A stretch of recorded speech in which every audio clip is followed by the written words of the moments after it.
नमस्कार दोस्तों, आज आप सभी का स्वागत है फिर से हमारे YouTube चैनल लर्नर्स अड्डा पर। आज हम आप लोगों के लिए एक नई चीज लेकर आए हैं, हिस्ट्री।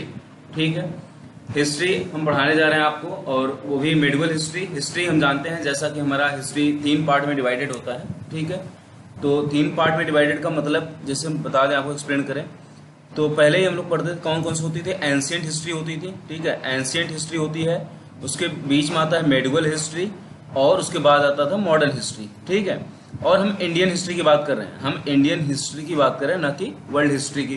तो इसमें क्या करेंगे, हम 3 पार्ट में अपनी सुविधा के अनुसार बांट दिए थे। Ancient history, medieval history, modern history. Hindi में बोले तो प्राचीन भारत, मध्यकालीन भारत इतिहास और आधुनिक भारत इतिहास। ठीक है, 3 पार्ट में इसको बांटा था। मेडिवल हिस्ट्री मतलब मध्यकालीन भारत के इतिहास के बारे में हम पढ़ाने जाएंगे आपको।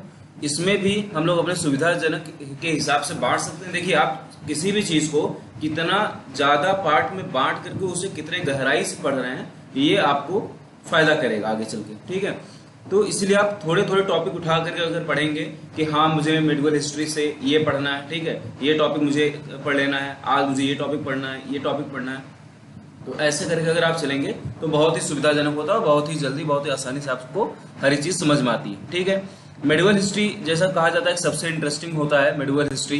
तो मेडिवल हिस्ट्री भी हम उठाए हैं। इसमें 3 पार्ट में अगर हम बांटे मेडिवल हिस्ट्री को, तो एक इसमें देखेंगे हम लोग मुस्लिम इन्वेंशंस। ठीक है, मुस्लिम इन्वेंशंस, जो मुसलमानों के आक्रमण हुए, ठीक है, उसको देखेंगे। उसके बाद दूसरा जो हम लोग पार्ट पढ़ेंगे वो पढ़ेंगे जो मतलब दिल्ली सल्तनत आए। ठीक है, दिल्ली सल्तनत या दिल्ली वंश वाले जो थे, इनके बारे में हम लोग पढ़ लेंगे। और लास्ट में हम लोग पढ़ेंगे मुगल के बारे में। ठीक है, मुगल के बारे में पढ़ने के बाद हम लोग किसमें आ जाएंगे, मॉडर्न हिस्ट्री में आ जाएंगे। ठीक है, तो आज का जैसा कि मैंने बता दिया आपको कि सबसे पहले हम लोग किसके बारे में पढ़ेंगे, मुस्लिम इन्वेंशन के बारे में पढ़ेंगे। मुस्लिम इन्वेंशन के बारे में का मतलब है कि जो हमारे मुसलमान का आक्रमण हुआ, सबसे पहले जो हमारा मतलब मुसलमान का आक्रमण शुरू हुआ, वहां से एक हम क्रोनोलॉजिकल ऑर्डर में चलेंगे। किसमें चलेंगे, क्रोनोलॉजिकल ऑर्डर में। आप लोग जानते होंगे कि क्रोनोलॉजिकल ऑर्डर क्या होता है। ठीक है, क्रोनोलॉजिकल ऑर्डर, क्रोनोलॉजिकल ऑर्डर का मतलब होता है कोई भी चीज टाइम के अनुसार, जैसे 1 फिर 2 फिर 3 फिर 4, ठीक है, इस हिसाब से जो चलता रहेगा, इसको हम लोग क्या बोलते हैं, क्रोनोलॉजिकल ऑर्डर। किसी समय के हिसाब से जो टाइम है वो एक बढ़ते हुए क्रम में हो। ठीक है, मतलब असेंडिंग ऑर्डर हमारा कोई भी अगर टाइम चल रहा है उसे हम लोग बोलते हैं क्रोनोलॉजिकल ऑर्डर। तो आज इसके इस ऑर्डर में पढ़ेंगे। तो सबसे पहले हम लोग देखेंगे कि मुस्लिम आक्रमण जो हमारे हुए, ठीक है, उसके कुछ तस्वीर हैं, आप देख लेंगे। उसके जो कुछ तस्वीर है आप ये देख लीजिए। इसमें मुस्लिम आक्रमण का पहला तस्वीर ये है, दूसरा ये है, तीसरा है, चौथा है। ठीक है, इसमें आप देख सकते हैं कि आग से भी मतलब हो रही है, ये आग जला के फेंका जा रहा है। उस टाइम मतलब बम्बार्डमेंट का कोई ऐसा वो नहीं था कि बम्बार्डमेंट मतलब बने हुए हो गए थे या बारूद गोला बारूद बन चुके थे, तो ऐसा नहीं था। गोला बारूद बने थे लेकिन हमारे देश में उसका उपयोग नहीं हुआ था। तो ये जो आगे के लपटें आपको दिखा रही है, वहां भी होता तो लोग सीधे सीधे आग का मतलब प्रहार करते थे, आग फेंकते थे कपड़े में लपेट करके कुछ चीजें। ठीक है, वो ऐसे वो लोग आक्रमण करते थे। तो जो हमारा मतलब ये है सबसे पहला, हम सबसे पहला आपको बताएं तो इसमें जो सबसे पहला आक्रमण हुआ था वो किसके बीच, कब हुआ था, 712 ईस्वी में। कब हुआ था, 712 ईस्वी में। डेट याद रखिएगा, बहुत इंपॉर्टेंट डेट है, ये पूछा जाता है एग्जाम में, पेपर में। 712 ईस्वी में सबसे पहला मुस्लिम आक्रमण भारत पर हुआ। वो भी भारत पर नहीं, कहां पर, मतलब भारत में, आज के भारत में नहीं है वो, आज के पाकिस्तान में लगता है। वो कहां पर हुआ था, ये फिगर देखिएगा आपको, मतलब मैंने चित्र इसलिए लगा दिया आपको ताकि सारी चीजें बहुत ही अच्छे से क्लियर। ठीक है, तो ये जो दीवल पोर्ट है, ये आपको दिख रहा है ना, दीवल पोर्ट, इसे दीवल पोर्ट पर ही आक्रमण हुआ था। दीवल पोर्ट पे क्या हुआ था, इसके पीछे की कहानी क्या थी, मैं जान रहा हूं आप लोग सुनने के लिए बहुत इंटरेस्टेड होगे, तो मैं आपको सुनाऊंगा जरूर। ठीक है, कहानी सुनाऊंगा, कहानी से ही हर चीजें याद रहती है हमें। क्या हुआ था कि उस टाइम जो यहाँ के राजा थे अरब देश के, ठीक है, यहाँ पर अरब देश था, अरब देश के यहाँ के राजा जो थे वो थे अल हजाज। कौन थे, अल हजाज। ठीक है, अल हजाज प्रथम बोल सकते हैं हम लोगों ने। अल हजाज फर्स्ट यहाँ के राजा थे अरब देश के, बहुत ही ताकतवर, बहुत ही पावरफुल राजा थे वो। उन्होंने क्या किया था कि सोना मंगाया था, कहां से, मतलब वहां से, श्रीलंका से। ठीक है, श्रीलंका से सोना मंगाया था। तो उनके जहाज के थ्रू ही पहले आते थे, ऐसे समुद्र में से जहाज के थ्रू आ रहे थे। तो जब जहाज के थ्रू सोना आ रहा था तो यहाँ पर जब आया दीवल पोर्ट पर, तो यहाँ पर क्या हुआ, उसको लूट लिया गया। ठीक है, किसको लूट लिया गया? सोने को लूट लिया गया। जब सोना लूट लिया गया तो भाई साहब अल हज्जाज क्या हुए? काफी नाराज हुए। काफी पावरफुल राजा भी थे वो, और वो काफी नाराज हुए। तो उन्होंने यहाँ के जो राजा थे, ये जो प्रांत में आता था, किस प्रांत में आता था? सिंध प्रांत में आता था। ठीक है, सिंध प्रांत में आता था। तो सिंध प्रांत के जो राजा थे, राजा यहाँ का, इनके राजा का क्या नाम था? राजा दाहिर। क्या नाम था यहाँ का? राजा दाहिर। ठीक है, तो सिंध प्रांत के जो राजा थे, राजा दाहिर, दाहिर के उन्होंने क्या भेजा? पत्र भेजा कि देखिए भाई साहब, हमारा कुछ सोना आ रहा था श्रीलंका से, जो कि दीवल पोर्ट पर लूट लिया गया। हमारा कुछ सोना आ रहा था श्रीलंका से, दीवल पोर्ट पे लूट लिया गया। आप उसको पता लगाइए कहां पर है, बल्कि मैं उपहार के रूप में भी आपको कुछ दे दूंगा उसमें से। ठीक है, लेकिन आप उसको पता लगाइए, हमारे सोना मुझे चाहिए। अब जानते हो गेम क्या थी? गेम ये थी कि जब राजा ही चोर है तो भैया सोना कहां से लौटाएं? उसमें क्या हुआ था? गेम यही हुआ था कि राजा ने ही लुटवा लिया था सोना। ठीक है, राजा की उधर से जा रहा था, राजा को खबर लगी थी, राजा ने क्या किया? सोना लुटवा लिया। तो राजा दाहिर साहब क्या किए? कोई रिएक्शन नहीं दिए, कोई रिएक्शन नहीं दिए। कुछ समय बीत गया, अल हज्जाज ने दोबारा नोटिस भेजा, कोई वो नहीं आया। तो फिर अल हज्जाज को गुस्सा आई, उनको खबर मिल गई कहीं से कि राजा दाहिर भी इसमें शामिल है, इस चोरी में राजा दाहिर शामिल है। तो अरब के अल हज्जाज न आकर वो अपने एक सेनापति को भेजते हैं। ठीक है, उस सेनापति का नाम था मोहम्मद बिन कासिम। क्या नाम था? मोहम्मद बिन कासिम। ये देख सकते हैं आप दूसरे चित्र में कि जो मोहम्मद बिन कासिम है यहाँ पर आए हुए हैं। ठीक है, अपने घोड़े लेकर के, बहुत बड़ी सेना लेकर के सब आए हैं, और यहाँ पे आमने सामने हैं, राजा दाहिर है और मोहम्मद बिन कासिम। ठीक है, तो मोहम्मद बिन कासिम आए और उन्होंने क्या किया? आक्रमण बोल दिया। ठीक है, किस पर आक्रमण बोला? दीवल पोर्ट सिंध पर उन्होंने आक्रमण बोल दिया, और अपना सोना तो लिया ही, जो अपना सोना था उनको उन्होंने तो लिया ही, और जो और सारी भी चीजें थी उनको भी क्या किए? लूट के लेके चले गए। ठीक है, 712 ईस्वी में, इसीलिए याद रखा जाता है, कहा जाता है कि 712 ईस्वी में सर्वप्रथम किसने आक्रमण किया था?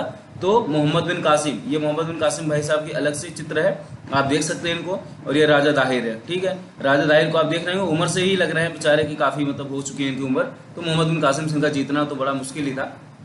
मोहम्मद बिन कासिम आए, यहाँ पर मारपीट किए, इनको हराया, इनको हराने के बाद अपना सोना लेकर के चले गए।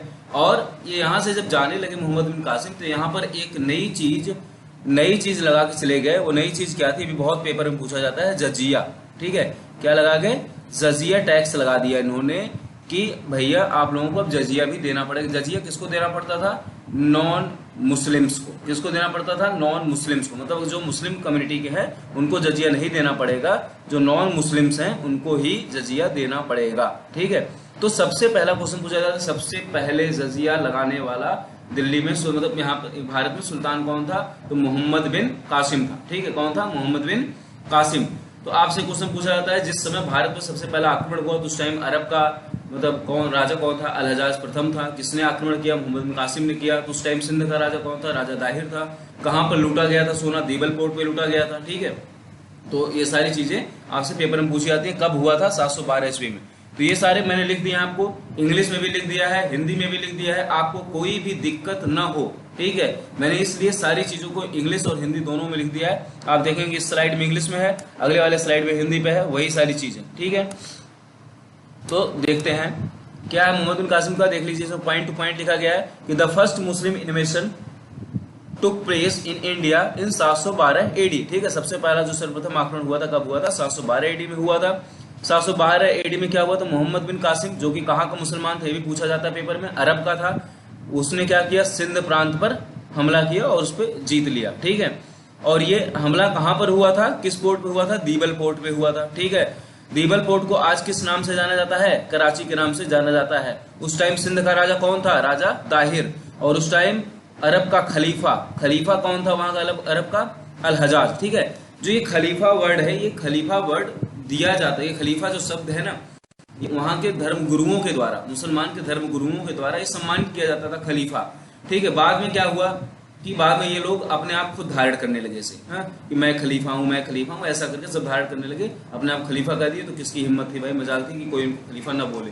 ठीक है, तो ये सब बाद में हुआ, लेकिन शुरू में क्या होता था कि मुसलमान के जो धर्म गुरु थे वो लोग क्या करते थे? खलीफा या सुल्तान ऐसा मतलब उपाधि वही लोग देते थे। ठीक है, तो इनको खलीफा से खलीफा की उपाधि से नवाजा गया था, अल हज्जाज प्रथम को। मोहम्मद बिन कासिम जो थे, इन्होंने सबसे पहले जजिया टैक्स लगाया था इंडिया में, ठीक है, जजिया टैक्स इंडिया में सबसे पहले इन्होंने लगाया था। यही चीज भाई साहब हिंदी में लिखी है, आगे आप देख लेंगे। फिर अगले वाले स्लाइड पे चलते हैं। हमारा जो अगला आक्रमण हुआ भाई साहब महमूद गजनवी का। किसका हुआ? महमूद गजनवी का। इसे सबसे खतरनाक आक्रमण माना जाता है भारत पर, सबसे खतरनाक आक्रमण माना जाता है भारत पर, ठीक है। तो महमूद गजनवी भाई साहब ये क्या काम किए? भारत में आए, कितनी बार आक्रमण किए जानते हैं? सबसे मेन चीज तो यही है, इन्होंने 17 बार आक्रमण किया। कितनी बार? 17 बार आक्रमण किया है। कितने सालों में? 27 सालों में। तो सोचो इनको कितनी मजा आती थी, ठीक है। 17 बार आक्रमण, मतलब 1001 से लेकर के 1027 के बीच में इन्होंने 17 बार आक्रमण किया। इसमें से सबसे जो महत्वपूर्ण आक्रमण था इनका सोमनाथ मंदिर का था, ठीक है। कौन सा था? सोमनाथ मंदिर का था। गुजरात में इनका ये जो था 25वां आक्रमण था, सॉरी 15वां आक्रमण था इनका, नहीं सॉरी 16वां आक्रमण था, ठीक है। इनका कौन सा आक्रमण था? 16वां इनका आक्रमण था सोमनाथ मंदिर का। ये हुआ था 1025 में, यही सब मिल जाता है डाटा, ठीक है। उसका 25 यहाँ पे आ जा रहा था। तो सोमनाथ मंदिर पर इनका जो है 16वां आक्रमण 1025 ईस्वी में जो किया था, बहुत ही क्रूरता से, बहुत ही खतरनाक आक्रमण किया था। सबसे पहला आक्रमण उन्होंने आनंदपाल के खिलाफ किया था, पंजाब के आनंदपाल थे, उनको पराजित किया था 1001 ईस्वी में। उसके बाद 1025 ईस्वी में भीमदेव प्रथम थे, राजा गुजरात के, ठीक है। उनको मतलब उस टाइम वहां पर आकर के जो सोमनाथ मंदिर था गुजरात का, सबसे ज्यादा मतलब धन वहीं पर इकट्ठा होता था, पूरे देश का सबसे ज्यादा सोना चांदी वहीं पर रहता था। तो उन लोगों ने वहां पर अटैक किया था। सोमनाथ मंदिर में किसकी मूर्ति थी, किसकी प्रतिमा थी? शंकर भगवान की थी। कहा जाता था, ठीक है, वहां पर ये थोड़ा सा अंधविश्वास था कि कहा जाता था कि जो मतलब शंकर भगवान की मूर्ति है वो हवा में लटकी रहती है। किसमें लटकी रहती है? हवा में, ठीक है। हवा में लटकने का कारण क्या था? जब इसको बाद में खोजा गया तो हवा में लटकने का कारण क्या था उसका, कि जो दीवारें बनी थी, ठीक है, वो सारी दीवारें क्या थी? चुंबकीय थी, और जो मूर्ति थी ये आयरन की थी। तो इसीलिए उसको चारों तरफ से बैलेंस करके वो लटका रहता था, किसमें? हवा में लटका रहता था, ठीक है। तो लोग ये मानते थे कि भगवान मतलब हमारे हिंदू धर्म में तो जानते हो, मतलब उस टाइम, अभी भी सब लोग बहुत ज्यादा ऐसा मानते हैं, तो उस टाइम कितना मानते होंगे, ठीक है। तो लोगों को ये मानना था कि भगवान की मतलब वो है, भगवान की सबसे बड़ी महिमा है कि भगवान देखिए खुद हवा में लटके हुए हैं, ठीक है। इसीलिए वहां पे ज्यादा से ज्यादा लोगों की भीड़ होती थी, ज्यादा से ज्यादा लोग वहां पे जाकर के जेवर गहने अपना सब मतलब चढ़ाते थे, पैसा मतलब बहुत सारा कुछ वहां पर चढ़ता था, ठीक है। तो जब मोहम्मद बिन कासिम भाई साहब आए, उन्होंने क्या किया? इन लोगों के भावनाओं के साथ खेला, धर्म के साथ खेला। उन्होंने क्या किया? एक मंदिर में थोड़ी सी तोड़फोड़ करा दी, ठीक है। एक मंदिर में तोड़फोड़ कराते ही क्या हुआ? डिसबैलेंस हुआ फोर्स, और फोर्स के डिसबैलेंस होते ही क्या हुआ? मूर्ति आके नीचे धड़ाम से गिर पड़ी, ठीक है।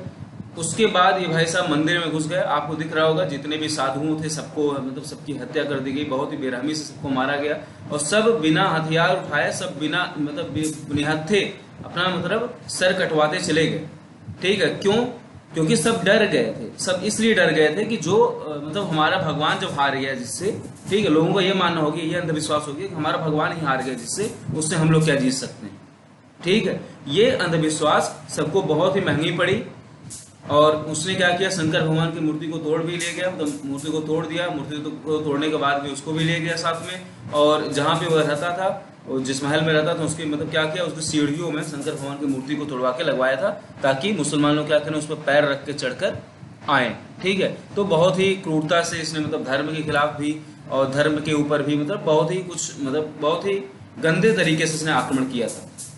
इसीलिए महमूद गजनवी को कभी मतलब भूला नहीं जाता। ये बहुत ही बड़े आक्रमणकारी थे, इनको उसमें रखा जाता है। बहुत ही काफी बड़े आक्रमणकारी जो भैया 17 बार आक्रमण कर रहे हैं। हमारे जो देश के लोग थे ना, जो देश के हमारे और जो भी जो मतलब राजा लोग थे, सब क्या थे? मतलब ये सोते हुए राजा थे। लिखा गया है इतिहास में कि भारत एक ऐसा ही देश था, मतलब भारत एकमात्र ऐसा देश था जिसने किसी और देश के ऊपर कभी आक्रमण ही नहीं किया।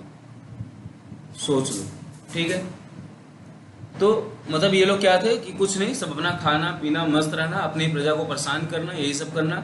तो दूसरे राजा उनसे जलन करने लगते थे, तो वही लोग दूसरों को इनवाइट करते थे, बुलाते थे, और वो लोग क्या करते थे? धर्म के नाम पे खेल जाते थे। इसीलिए उनका पलड़ा हमेशा भारी रहता था, ठीक है। जो विदेशी आक्रमणकारी आते थे उनका पलड़ा हमेशा इसीलिए भारी रहता था क्योंकि वो धर्म के नाम पे खेलते थे। तो महमूद गजनवी भाई साहब के बारे में मैंने ये सारी चीजें लिख दी है। इनके साथ बहुत ही इंपॉर्टेंट, इनके साथ बहुत सारे क्वेश्चन पूछे जाते हैं। पूछा जाता है कि सबसे पहला वो सुल्तान कौन था, मतलब वो कौन था, राजा कौन था जिसने सुल्तान की उपाधि धारण की, तो वो कौन था, महमूद गजनवी थे। कौन थे, मोहम्मद गजनवी थे, जिन्होंने सुल्तान की उपाधि धारण की। कितनी बार आक्रमण किया, 17 बार भारत पर आक्रमण किया। सबसे पहला आक्रमण 1001 ईस्वी में किया था। कहां पर किया था, पंजाब के आनंदपाल में, पंजाब में किया था। वहां का राजा कौन था, आनंदपाल था।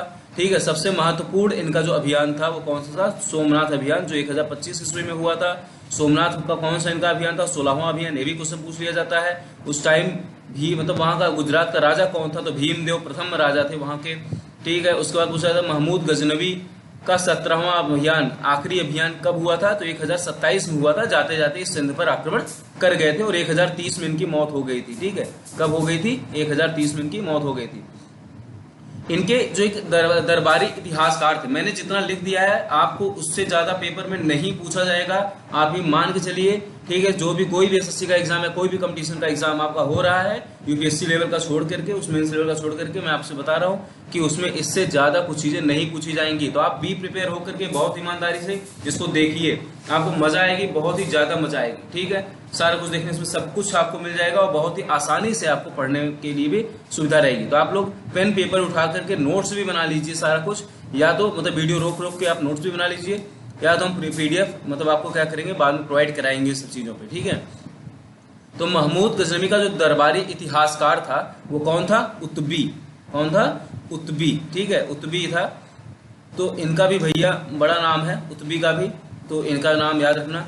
ठीक है, अल बरूनी, आपने अल बरूनी का नाम बहुत बार सुना होगा, नहीं सुना होगा तो पहली बार आप लोग सुन लीजिए। अल बरूनी कौन थे, अल बरूनी एक ये जो था विद्वान था, किसके साथ आया था, वो महमूद गजनवी के साथ ही वो भारत आया था। पहले के आक्रमणकारी क्या करते थे जानते हैं, पहले के आक्रमणकारी जब आते थे तो अपने साथ विद्वानों को भी लेकर आते थे, इतिहासकारों को भी लेकर आते थे, ताकि हमारे इतिहास के बारे में मतलब अच्छे से अच्छा जान पाओ। और विद्वान किस लिए लेके आते थे कि ताकि वो यहाँ के माहौल को जान पाए। ठीक है, विद्वान क्या होते थे कि वह यहाँ की भाषा को भी अच्छे से पहले समझ जाते थे, तो इस भाषा के द्वारा भी राजा को समझा देते थे वो। तो इसलिए मतलब राजा क्या करते थे, अपने साथ विद्वानों को भी लेके आते थे। तो उस टाइम वहां का विद्वान जो था, उनके साथ जो विद्वान था वो कौन था, अल बरूनी था, जिसका पूरा नाम अबू रेहान मोहम्मद था। किसका था, क्या था पूरा नाम इसका, अबू रेहान मोहम्मद। ठीक है, इसका नाम याद रखना, अबू रेहान मोहम्मद इसका पूरा नाम था।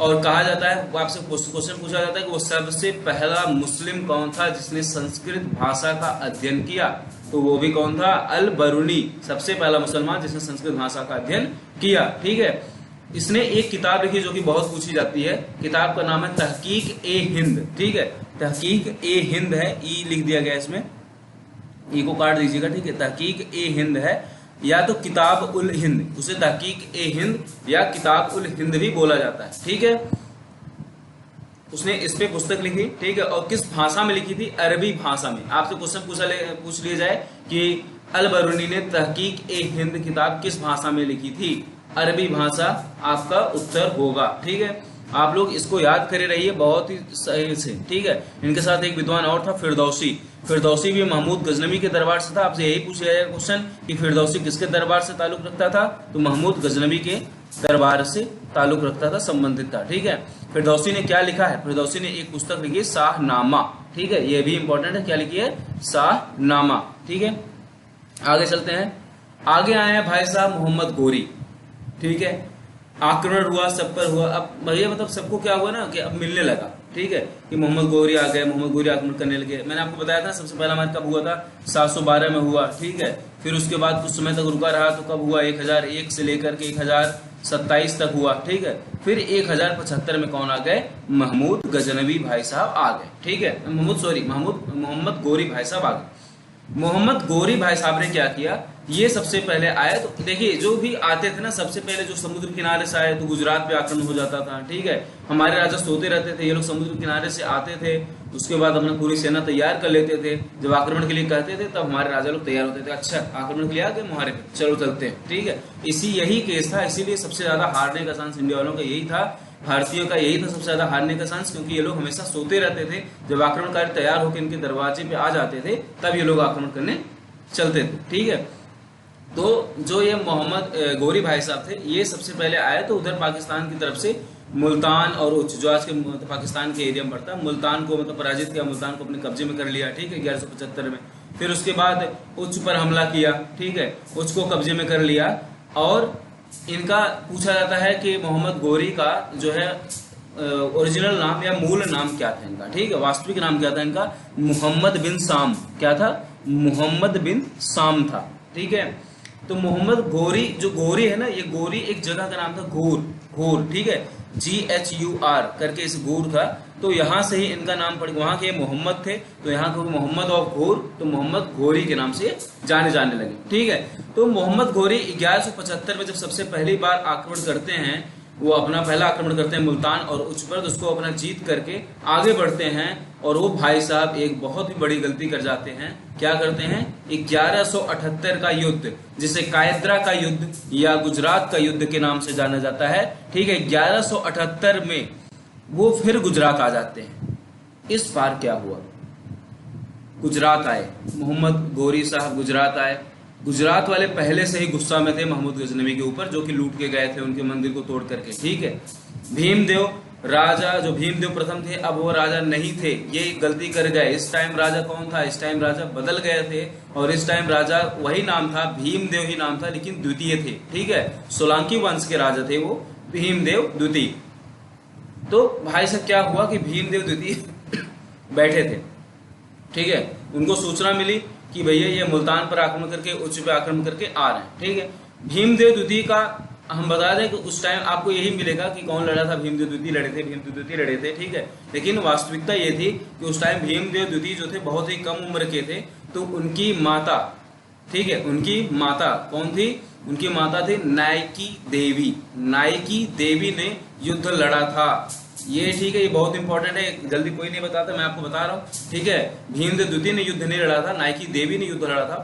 तो ये लोग पहले से ही गुस्सा में बैठे थे कि एक बार आए थे, सोमनाथ मंदिर लूट के गए थे, ये लोग पहले से इतने ज्यादा गुस्सा में थे कि इस बार अगर कोई आया तो उसे बख्शा नहीं जाएगा, ठीक है। और क्या होता है कि वहां पर ये अपना मतलब सेनापति कुतुबुद्दीन ऐबक को भेजते हैं, ठीक है, कुतुबुद्दीन ऐबक को भेजते हैं मोहम्मद गोरी साहब के, जाओ और वहां पर आक्रमण करके लूट पाट के लाओ भाई, जैसे पिछली बार वो लाए थे, मोहम्मद गजनवी लाए थे, इस हिसाब से अब तुम जाओ, तुम लेकर आओ। तो ये कुतुबुद्दीन ऐबक साहब गए वहां पर, और वहां पर ये लोग पूरी तैयारी से पहले से ही खड़े थे, ठीक है। नायिका देवी के नेतृत्व में, नायिका देवी मतलब इनके नेतृत्व कहा जाए तो भीमदेव द्वितीय का था, लेकिन लड़ाई कौन कर रही थी? नायिका देवी कर रही थी। और भाई साहब आप तो जानते हैं कि औरतों से कौन जीत पाया है, ठीक है, औरतों से तो कोई जीत नहीं पाया। इसलिए हम तो यही सोचते थे, अगर पहले ही भारत का जितना भी ये राजतंत्र था ना, अगर राजाओं के जगह पर अगर रानियां लड़ी होती युद्ध, तो शायद था कि कोई मतलब यहाँ पे आकर आक्रमण कर पाता या कोई जीत पाता, क्योंकि जब जब भी रानियों ने युद्ध किया है तब तक वो विजयी हुई है, ठीक है, मैक्सिमम चांस है उनका विजयी रहने का, और सबसे ज्यादा प्रलय वही मचाई। तो जब यहाँ पे नायिका देवी युद्ध लड़ती हैं, तो नायिका देवी इतना खतरनाक युद्ध लड़ती हैं, इतिहास में भी लिखा गया है कि इतनी घमासान युद्ध होती है कि वो इतना तेज, मतलब वो भागते हैं वो लोग कि बहुत ही दूर, इतना दूर चलते 40 मील मतलब तक दूर उनको मतलब खेद कर युद्ध की है, 40 मील दूर तक उनको खेद कर युद्ध करते रहे, वो लोग भागते चले गए हैं। और उस दिन से वो लोग कभी भी गुजरात की तरफ पलट कर नहीं देखे हैं, ठीक है। They never return to the Gujarat later on, वो कभी भी गुजरात पर वापस नहीं आए हैं आक्रमण करने। तो आप सोच लीजिए तो कितनी खतरनाक आक्रमण की थी नायकी देवी ने, ठीक है। नायकी देवी साहब इनको क्या की बहुत ही बुरी तरह पराजित की, और ये लोग वही समय नहीं, 1297 तक हम बता रहे हैं कि 1297 तक मुगल के हाथ में भी नहीं था गुजरात, ठीक है। इतना डरे हुए थे गुजरात से लोग, तो कितना भयंकर आक्रमण की थी नायकी देवी। मैं आपको चित्र उनका तस्वीर जरूर दिखाऊंगा, इतनी बड़ी महानायिका थी, ठीक है। तो ये देखिए, ठीक, नायकी देवी का यहाँ पर जिसमें हम टिक मार रहे हैं वही उनका है, ठीक है। ये है जो तलवार ली हुई है, घोड़े पे बैठी हैं। मैं इसलिए मैंने दोनों चित्र डाला है कि आप देख लीजिए, जब लड़कियां बैठी होती हैं घर में तो कितनी सुंदर भी लगती हैं, ठीक, आपको लग रहा होगा फोटो में कितनी सुंदर है, कितनी सुशील है, ठीक है। लेकिन जब वही युद्ध में आ जाती हैं तो काली का भी रूप धर लेती हैं, वो धारण करके बहुत ही तहलका थी युद्ध में कि 1297 तक गुजरात की तरफ किसी ने देखा नहीं, ठीक है। तो अब जो अगला युद्ध हुआ था मोहम्मद गोरी का, ठीक है। मोहम्मद गोरी क्या किए, अब वहां से लौट गए तो ये युद्ध तो नहीं किए वहां पे। दोबारा क्या काम हुआ, मोहम्मद गोरी गए तराइन का युद्ध करने। ठीक है, ये जो गुजरात का युद्ध था, ये गुजरात का युद्ध जो है कायदरा का युद्ध के नाम से भी जाना जाता है। तो दोबारा क्या हुआ, मतलब ये जो साहब थे ये गए तराइन का युद्ध लड़ने। और किससे लड़े तराइन का युद्ध? तराइन का युद्ध लड़े हैं ये पृथ्वीराज चौहान से। किससे लड़े? पृथ्वीराज चौहान से इन्होंने तराइन का युद्ध लड़ा। और पृथ्वीराज चौहान कौन से थे? पृथ्वीराज चौहान पूछा जाता है पेपर में, कौन से पृथ्वीराज चौहान थे? तो तृतीय पृथ्वीराज चौहान थे। पहले पृथ्वीराज चौहान नहीं, पृथ्वीराज चौहान तृतीय। ठीक है, बहुत ही इंटरेस्टिंग कहानी है, आप लोग कहानी ध्यान से सुनिएगा, बड़ी मजा आने वाली है। ठीक है, पृथ्वीराज चौहान थर्ड ये थे। ठीक है, तो पृथ्वीराज चौहान थर्ड से इनका क्या हुआ? युद्ध हुआ। ठीक है, तराइन का युद्ध वो पूछा जाता है कि कब हुआ था। तराइन का युद्ध कब हुआ था हमारा? तो 1191 में। कब किए थे? ये 1191 ईस्वी में हमारा तराइन का युद्ध लड़ा गया था। ठीक है, तो आप देख रहे होंगे पृथ्वीराज चौहान का, यहाँ पर मैं चित्र लगा रखा हूँ। ठीक है, आप यहाँ से एक बार फिर से देख लीजिए उनको ध्यान से, मैं कहानी आपको बता ही रहा हूँ। ये पृथ्वीराज चौहान है, ये उनके साथ हमेशा रहने वाले उनके वफादार मंत्री चंद्रवर दाई हैं। और ये राजा जयचंद हैं और ये राजा जयचंद की पुत्री हैं। ठीक है, मैंने आपको सारा चित्र डाल दिया ताकि आपके इमेज में रहे कि उनकी क्या कहानी है, मैं आपको बताने वाला हूँ। बहुत ही मजेदार कहानी है इनकी। ठीक है, आप सुनते रहिएगा। तो जब पहला आक्रमण हुआ, पहले आप आगे देख लीजिए, इनके बारे में लिखा हुआ है। ठीक है, जो पहला ये था 1191 में था। ठीक है, ये 93 लिखा हुआ गलती से, इसको 91 का लेना है।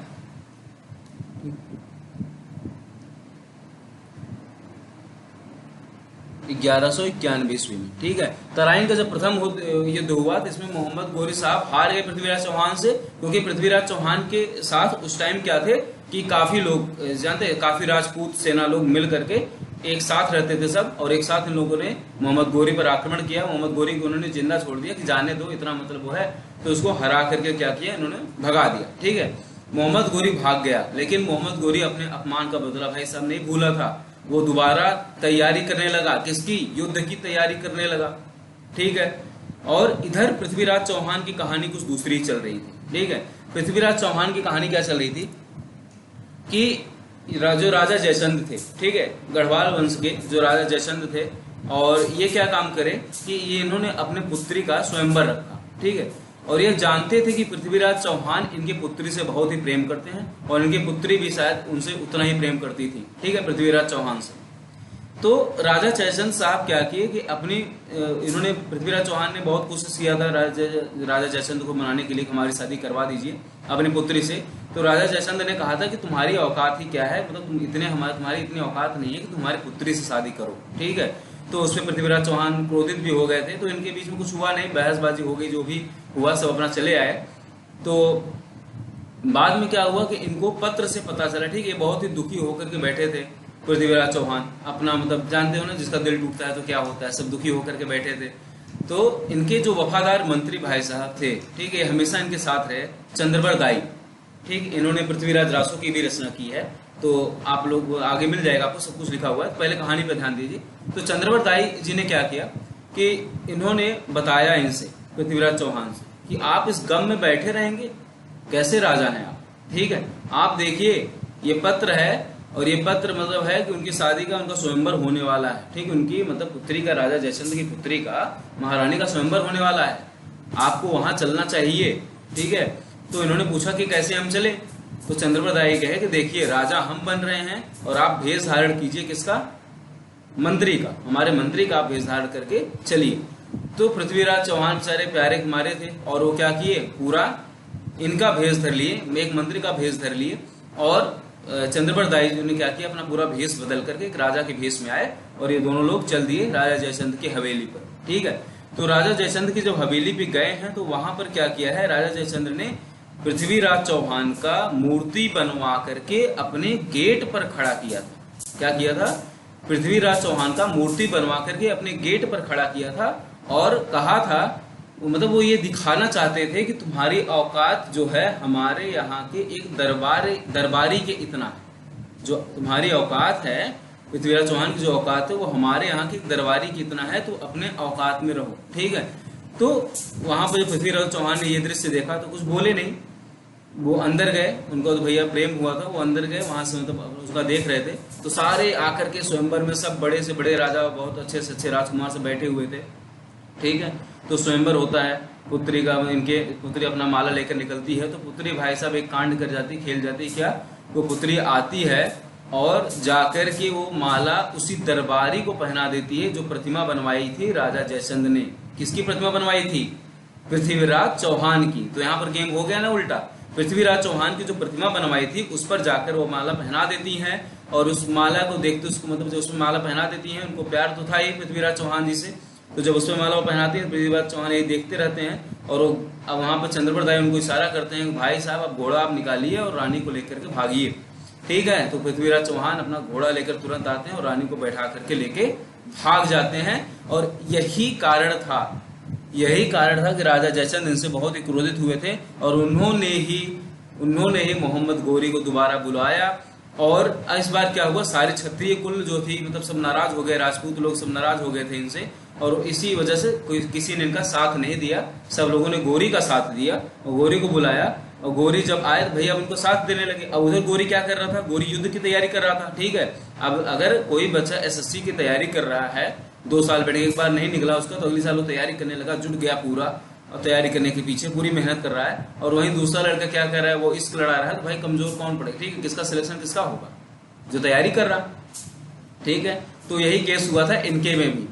ये क्या हुआ, मतलब ये इश्क के चक्कर में पड़े हुए थे, और वो सारे राजपूताना मतलब क्या हुआ, इनके विरोध में हो गए। विरोध में ना होते तो भी ये जीत जाते, तो विरोध में हो गए, और पृथ्वीराज चौहान का मतलब विरोध में खड़े होकर के मोहम्मद गोरी का साथ दिया सबने। और उसमें क्या हुआ, द्वितीय जो मतलब युद्ध था तराइन का, उस तराइन के युद्ध में पृथ्वीराज चौहान को हरा दिया गया और इनको बंदी बना लिया गया। तो इनके साथ साथ चंद्रप्रदाय भी बंदी बन गए। ठीक है, तो दूसरी बार जो था, जो चंद्रप्रदाय थे, देखिए इसमें लिखा हुआ है कि पूरी कहानी थी इनकी, तो आप देख सकते हैं कि मैंने जो लिखा है सब पूरा लिख दिया है कि पहले बैटल में क्या हुआ, पृथ्वीराज चौहान ने इनको हरा दिया था। ठीक है, पृथ्वीराज चौहान थर्ड थे, इन्होंने अपने आप को राय पिथवाड़ा के नाम से भी प्रसिद्ध किया था। किसके नाम से? राय पिथवाड़ा के नाम से। पूछा जाता है क्वेश्चन कि राय पिथवाड़ा के नाम से किसको जाना जाता है, तो पृथ्वीराज चौहान तृतीय को जाना जाता है। ठीक है, सेकेंड बैटल ऑफ तराइन जो हुआ था, इस टाइम क्या हुआ, पृथ्वीराज चौहान हार गए। किससे हार गए? गोरी से ही हार गए। ठीक है, और पृथ्वीराज चौहान का जो चंद्रप्रदायी थे, उन्हीं के मतलब दरबार से ताल्लुक रखते थे पृथ्वीराज चौहान के,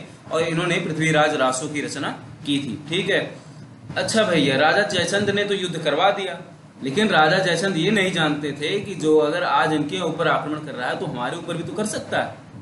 ठीक है, कर सकता है कि नहीं कर सकता? कर सकता है। तो 1194 में, 1194 से जस्ट 2 ही साल बाद राजा जयचंद के ऊपर भी गोरी ने आक्रमण किया। और राजा जयचंद चंदावर के राजा थे। ठीक है, जो चंदावर के राजा थे, चंदावर का युद्ध भी कहा जाता था, द बैटल ऑफ चंदावर के नाम से जाना गया उसे। 1194 में चंदावर का युद्ध हुआ, तो उसमें क्या हुआ, मोहम्मद गोरी ने राजा जयचंद को हराया और उनके पे चंदावर पर भी कब्जा कर लिया। ठीक है, उसके बाद क्या हुआ, मोहम्मद गोरी साहब बैठे थे झेलम नदी के किनारे, दम्यक शहर था। ठीक है, दम्यक जो शहर था का नाम था, वो दम्यक शहर का नाम था।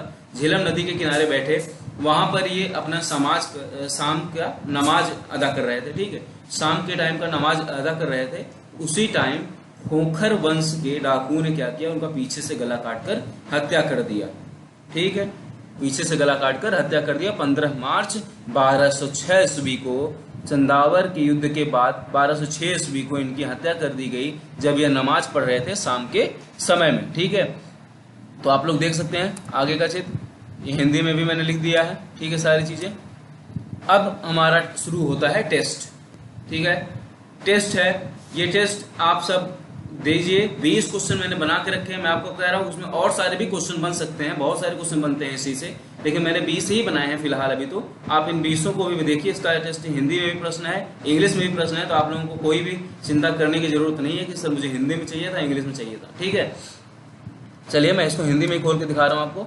हिंदी में क्या कह रहा है, सर्वप्रथम भारत पर मुस्लिम आक्रमण करने वाला कौन था, उसने कहां पर और कब आक्रमण किया था। ठीक है, उसने कौन था, उसने कहां पर और कब आक्रमण किया था। तो कौन था वो, कौन था? मोहम्मद बिन कासिम। कहां पर आक्रमण किया था उसने? दीबल पोर्ट, सिंध प्रांत पर। और कब आक्रमण किया था? 712 ईस्वी में। ठीक है, तो 712 से 715 तक वो यहीं पर रहा था। ठीक है। प्रथम मुस्लिम आक्रमण के दौरान अरब का खलीफा कौन था? ये भी मैं बता चुका हूं, कौन था? अल हजाज। आपको लग रहा होगा कि अभी सब पढ़ा हुआ है, ठीक है, बहुत अच्छा लग रहा होगा। अल हजाज प्रथम, आप सब ध्यान से पढ़ेंगे तो बहुत आसानी से इसका करते चले जाएंगे। भारत में सर्वप्रथम जजिया कर किसने लगाया था? जजिया कर किसने लगाने वाला कौन शासक था? यही था, मोहम्मद बिन कासिम ही था। ठीक है। भारत में प्रथम मुस्लिम आक्रमण के समय सिंध का राजा कौन था? राजा दाहिर। कौन राजा था? राजा दाहिर था। ठीक है। सुल्तान की उपाधि धारण करने वाला पहला शासक कौन था? महमूद गजनवी। कौन था? महमूद गजनवी। ठीक है। महमूद गजनवी भाई साहब थे जिन्होंने सबसे पहले सुल्तान की उपाधि धारण की थी। महमूद गजनवी ने भारत पर कितनी बार आक्रमण किया था? तो 17 बार। ये तो आप लोग जानते होंगे। महमूद गजनवी ने सोमनाथ मंदिर पर कब आक्रमण किया था? तो 1025 ईस्वी में। कब किया था? 1025 ईस्वी में। कौन सा आक्रमण था? 16वां आक्रमण था वो। ठीक है। और उस टाइम वहां का राजा कौन था? तो भीमदेव प्रथम थे, भीमदेव फर्स्ट थे वहां के राजा। ठीक है। अल बरूनी का मूल नाम क्या था? अल बरूनी का मूल नाम क्या था? अबू रेहान मोहम्मद। क्या था? अबू रेहान मुहम्मद। ठीक है। अल बरूनी का नाम अबू रेहान मोहम्मद था। और वो किसके साथ भारत आया था? किसके साथ भारत आया था? तो इन्हीं के साथ आया था भारत, महमूद गजनवी के साथ ही भारत वो आया था। ठीक है। आगे लिखा है कि तहकीक ए हिंद किसने और किस भाषा में लिखी? तो मैंने कहा था तहकीक ए हिंद को किताबुल हिंद के नाम से भी जाना जाता है। तो तहकीक ए हिंद या किताबुल हिंद को किसने लिखा है? अल बरूनी ने लिखा है या अबू रेहान मोहम्मद ने लिखा है? ठीक है। अल बरूनी ने लिखा। और किस भाषा में लिखा? अरबी भाषा में लिखा है। ठीक है। महमूद गजनवी का दरबारी इतिहासकार कौन था? कौन था दरबारी इतिहासकार? उत्बी। कौन था? उत्बी। ठीक है। संस्कृत भाषा का अध्ययन करने वाला पहला मुसलमान कौन था? तो यही थे भाई साहब। कौन? अल बरूनी ही थे। कौन थे? अल बरूनी। ठीक है। ये सब आपको लग रहा होगा, क्वेश्चन बहुत बार पूछा गया है। शाहनामा किसने लिखा था? शाहनामा किसने लिखा था? फिरदौसी ने। किसने लिखा था? फिरदौसी ने। ठीक है। मोहम्मद गोरी का, जो मोहम्मद गोरी भाई साहब थे, मोहम्मद गोरी का नाम क्या था? मोहम्मद गोरी क्या नाम था? मोहम्मद बिन शाम। क्या नाम था? मोहम्मद बिन शाम। ठीक है। मोहम्मद बिन शाम, ये मोहम्मद गोरी का मूल नाम था। भीमदेव द्वितीय जो थे, भीमदेव सेकंड, ठीक है, जिनकी माता नायिका देवी थी, वो किस वंश से संबंधित थे? सोलंकी वंश से। पूछा जा सकता है किस वंश थे? तो सोलंकी डायनेस्टी से थे। ठीक है। सोलंकी डायनेस्टी, सोलंकी वंश से थे। गुजरात की लड़ाई कब लड़ी गई? 1178। आपको याद होगा 1175। देखो इतनी लड़ाई लड़ी है उसने। 1175, फिर 1178, फिर 1191, फिर 1192, फिर 1194। ठीक है। इतनी लड़ाई लड़ी। उसके बाद वो चल बसे। ठीक है। तो 1206 में चल बसे थे 15 मार्च को। तो देखा जाएगा इतनी लड़ाई लड़ी थी, उनका याद रखना सीक्वेंस वाइज क्रोनोलॉजिकल ऑर्डर में। 1178 में हुआ था गुजरात की लड़ाई या कायदरा की लड़ाई बोले उसे। ठीक है। अगला हमारा है तराइन की पहली युद्ध कब लड़ी गई? तराइन की पहली लड़ाई कहाँ हुआ था? पहली लड़ाई कहाँ लड़ी गई थी? ठीक है। पहली लड़ाई इसको लिखना चाहिए, कब लड़ी गई थी? तो 1191 में तराइन का प्रथम युद्ध लड़ा गया था। कब लड़ा गया था? 1191 में तराइन का प्रथम युद्ध क्या हुआ? लड़ा गया। ठीक है। अब पूछा गया है कि उनका बताइए, तराइन की पहली लड़ाई पृथ्वीराज रासो किसने लिखी है? तो आप लोगों को पता होगा पृथ्वीराज रासो किसने लिखी है। ठीक है। पृथ्वीराज रासो कौन लिखा है? जल्दी से बताइए, उत्तर दीजिए। ठीक है। पृथ्वीराज रासो चंद्रबर दाई ने लिखा है। तराइन की द्वितीय लड़ाई कब लड़ी गई? तराइन की द्वितीय लड़ाई 1192 में लड़ी गई। ठीक है। ये लिख दे सब चीज, नहीं तो आप कहेंगे क्या लिखा। ठीक है। पृथ्वीराज रासो किसने लिखी है? तो चंद्रबर दाई ने, चंद्रबर दाई ने लिखी है। ठीक है। और इसमें क्या हुआ? हाँ, चंद्रबर दाई ने लड़ी है। तराइन की द्वितीय युद्ध कब लड़ी गई थी? 1192 में लड़ी गई। ठीक है। उसको मोहम्मद गोरी की हत्या किसने और कहां पर की थी? खोखर वंश के डाकुओं ने की थी। खोखर वंश के डाकुओं ने कहां पर की थी? झेलम नदी के किनारे। शहर का नाम क्या था? दम्यक। ठीक है। शहर का नाम क्या था? दम्यक। भीमदेव द्वितीय की माता कौन थी? ठीक है। थोड़ा सा सीक्वेंस वाइज नहीं लिखा है, इसको देख लीजिएगा। भीमदेव द्वितीय की माता कौन थी? तो कौन थे उनकी माँ? कौन थी उनकी माँ? बताइए। मैंने बताया था वो कि बहुत ही मतलब बहादुरी औरत थी। ठीक है। नायकी देवी। कौन थी? नायकी देवी। ठीक है, भीमदेव द्वितीय की माता थी। आज का इतना ही सब कुछ था। कैसा लगा आपको सेशन जरूर बताइएगा। कैसी लगी आपको सारी कहानी ध्यान से सुनेंगे तो आपको कोई चीज रटने की जरूरत नहीं पड़ेगी, एक बार फिर से पढ़ लेंगे तो आपको याद हो जाएगा। और सारा ये चीज एक नोट के हिसाब से बनाते चले जाइए। मैं आपको पूरे क्रम से मेडिवल हिस्ट्री खत्म कराऊंगा, ठीक है, मध्यकालीन भारतीय इतिहास मैं आपको खत्म कराऊंगा पूरे क्रम से, बहुत ही मजे के साथ खत्म कराऊंगा। तो आप लोगों को बहुत ही मजा आएगी ये सब चीज पढ़ने में। तो आपको कैसा लगा आज का सेशन कमेंट बॉक्स में जरूर से जरूर बताइएगा, ठीक है। मैं पहली बार इतिहास में पढ़ा रहा हूँ, वैसे मैं मैथ का टीचर हूँ, मैं इंजीनियर भी हूँ, तो मुझे इतिहास थोड़ी बहुत आती थी। तो मैंने सोचा कि मैं इतिहास आप लोगों को क्यों ना मतलब खुद पढ़ाऊं। तो कैसा लग रहा है आपको, आप उस हिसाब से राय देंगे तो मैं उस हिसाब से अपना आगे कंटिन्यू रखूंगा, ठीक है। तो आज की जो भी आपने कहानियां देखी, जो भी तस्वीरें देखें, आप वो सब दिमाग में बैठा लीजिए सारी चीजें, और क्या चीज कैसे हुई है उनको याद रखिए। मैंने मुस्लिम आक्रमण में खत्म कर चुका हूँ, आगे जब भी पढ़ाऊंगा तो दिल्ली सल्तनत के बारे में पढ़ाऊंगा, ठीक है। दिल्ली सल्तनत को भी हम 2 से 3 दिन में लगेंगे, 3 से 4 दिन भी लग सकते हैं उसको, ठीक है। तो दिल्ली सल्तनत खत्म करूंगा। तो आपको कैसा लगा हमारा सेशन जरूर बताइएगा, और आपको अगर हमारा सेशन पसंद आया हो तो इसको जरूर से जरूर लाइक कीजिएगा, ज्यादा से ज्यादा शेयर कीजिएगा और हमारे चैनल को सब्सक्राइब कीजिएगा, ठीक है। धन्यवाद।